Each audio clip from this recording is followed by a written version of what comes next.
Growing up in Europe, this was my favorite treat. We all know this cereal brand, but I have not been able to find these here in America. So I decided to attempt to recreate them, which should be similar to Rice Krispie treats. I added 2 tablespoons of butter to a saucepan and 2 cups of well, not mini marshmallows. These are the small ones. The mini ones are even smaller. So small marshmallows. And you want to melt this on kind of low heat. Not too low, but definitely not high. And constantly stir it until it all comes together and melts. It's going to be like a sauce. And then we can add our cereal to this.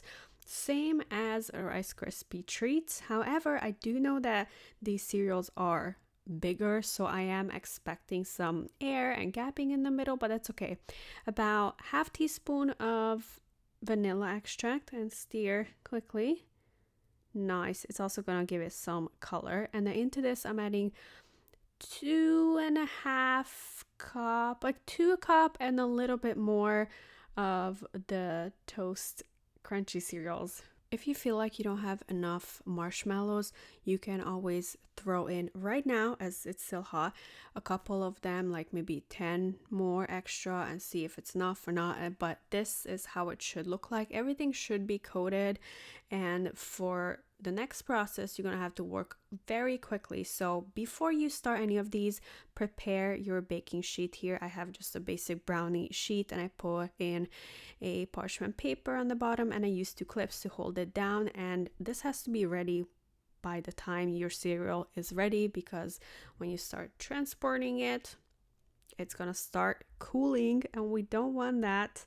We want it to be hot, so it's easy to work with, because it is already starting to cool right now. The marshmallow cools very quickly, so just pressing it down as well as I can without breaking anything. And this cooled down completely in about 2 hours, and maybe like 2.5 hours. But over here I have marshmallow sauce, which I found at the ice cream section in the store.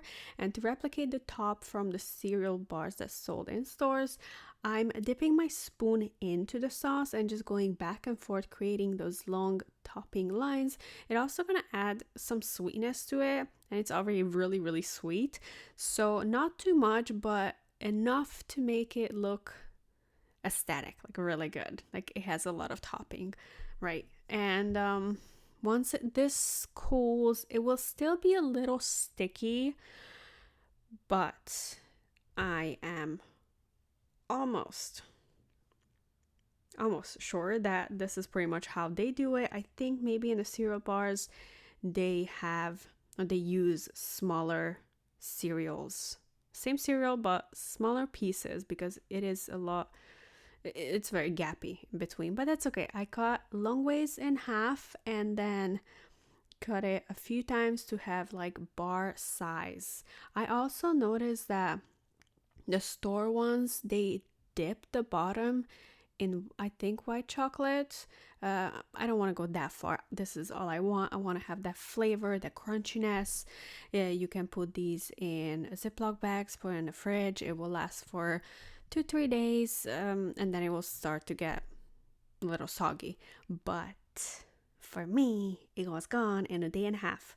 It was so delicious. This is perfect for breakfast, perfect with a cup of milk. It's still crunchy, it's sweet.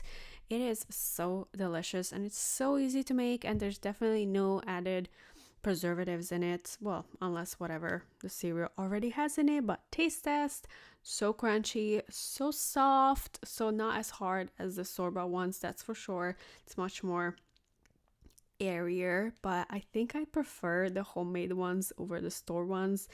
It's so good and so easy to make. Try it out.